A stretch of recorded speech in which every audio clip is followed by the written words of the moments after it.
Growing up, I always loved the ocean. It was where we spent almost every summer vacation, had to be by the beach. My parents told me one time that they found me throwing jellyfish back into the ocean because I was trying to save them, and I didn't really understand that it was probably like stinging my hands.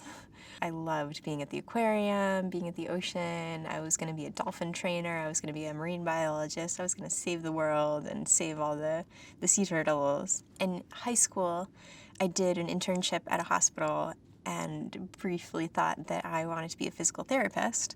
So I went to college as a physical therapy major and spent 2 years studying, kind of getting a feel for it. And at the end of my second year, I broke my arm and had to go to physical therapy.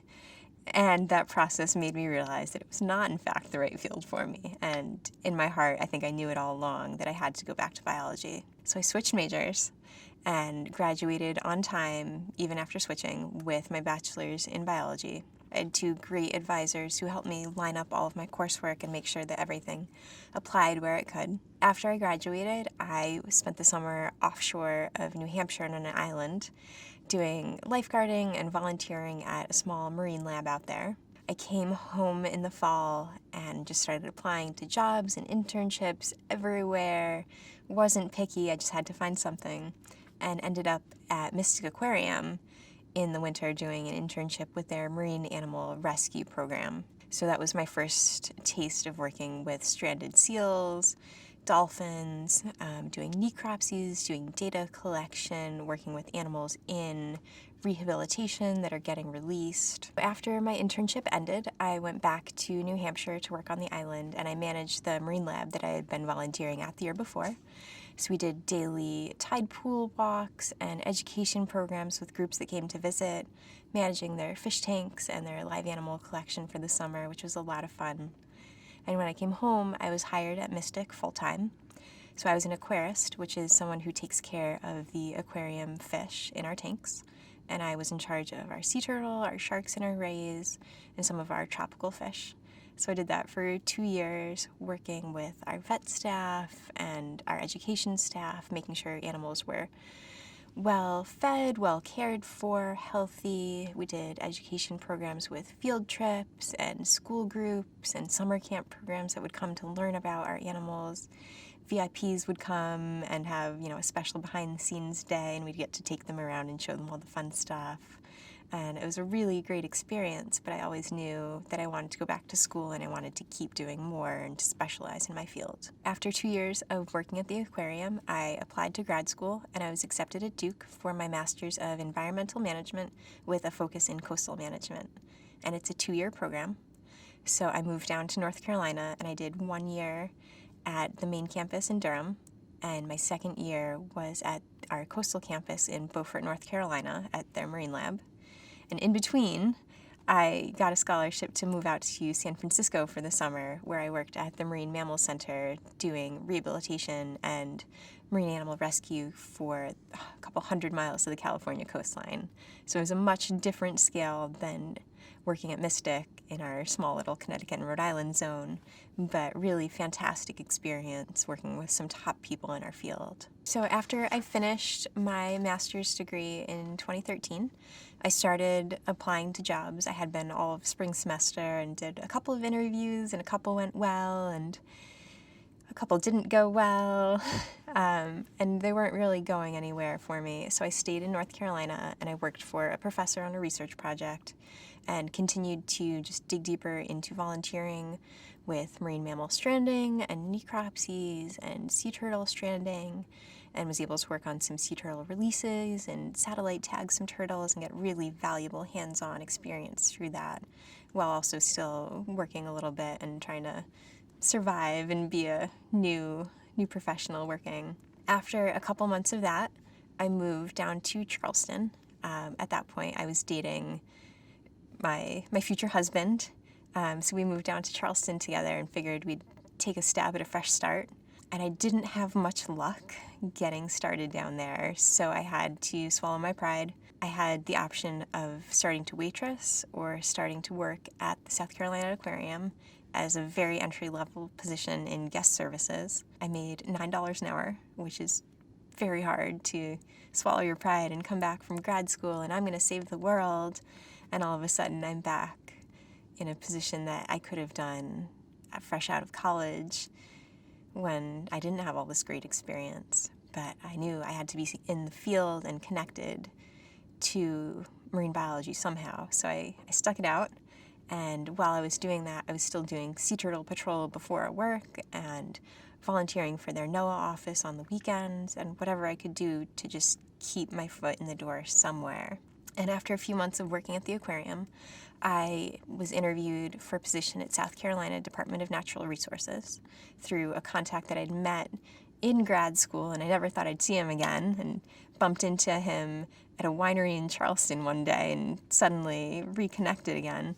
So he helped me get an interview, and I was hired that summer to work for a fisheries research project. So we were doing sampling of the snapper grouper complex in South Carolina offshore waters. So we would go out on a research boat for 5 days a week, 10 days at a time, and fish in these traps that you would deploy at 300 or 400 feet deep.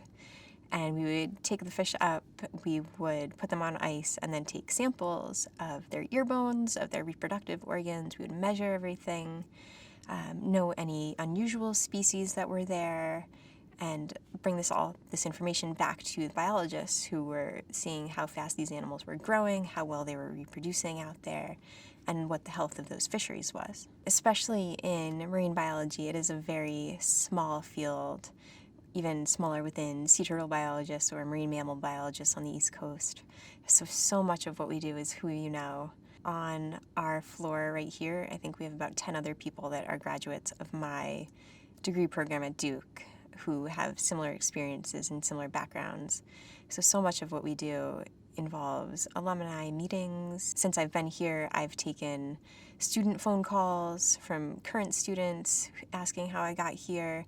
And I've also been on the other end of that, calling alumni and setting up lunches and saying, how did you get to where you are? How did you do this? How can I do this too? What can I improve on? Seeing who they know in different cities and who they know in different fields that are similar, and they might have something or they might know someone else. So much of what we do is involved in networking and connections that you build.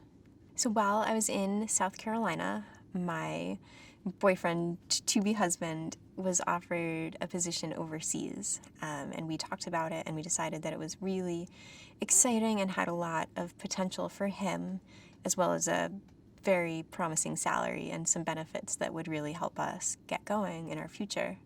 So he decided to take that, and he moved to Egypt, which was not the easiest decision, but in the end it absolutely was right for where we were at that time.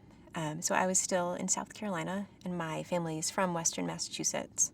So I started thinking about what could I do to be closer to my family while he's gone. He was planning to be away for 18 months to 2 years. When I was in grad school, I got onto 3 different listservs, one for sea turtle biologists, one for marine mammal research and stranding biologists, and one in the DC area that's called DCMC, the DC Marine Community.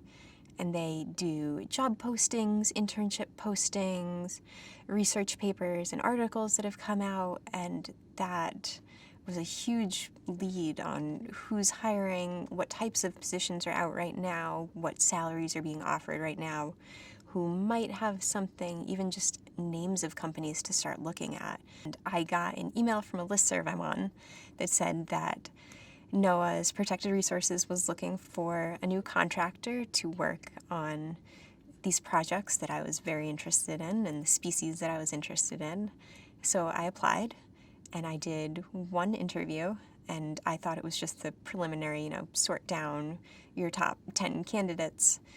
And it turns out that was it.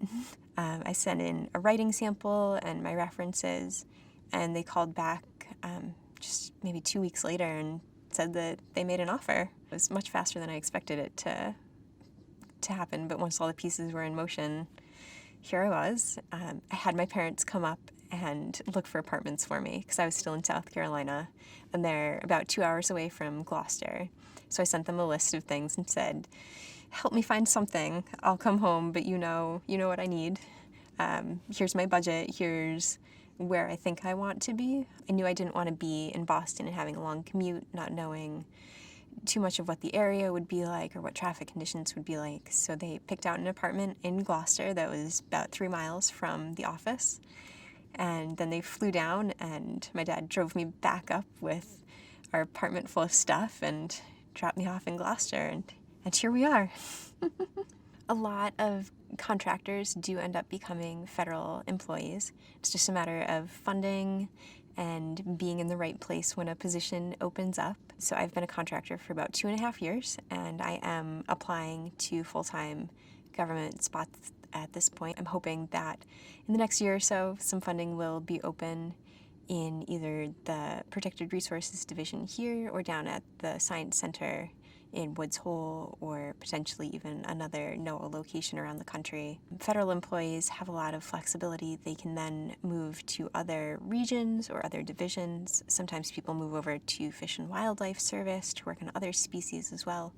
So once you move up and become a federal employee, you do have more options that way. Within the government full-time employees, there are different pay bands, and it's a complicated process to understand, but there are different ways of being hired at certain levels that have more promotional potential to them. Each division here has a division head, and then there are supervisors for each of our 4 teams. And then within a team, there are people who are on higher pay bands who have worked their way up through those different bands, who had, maybe started as contractors or entry-level biologists, and after a couple of years, they've been able to move up within the system and have raises and promotional potential that way. Some great ways to get started planning your career as a biologist. You could volunteer at an aquarium or a stranding facility or an animal care facility to get that hands-on experience. There are a lot of conferences that are about marine mammal health or sea turtle health or stranding.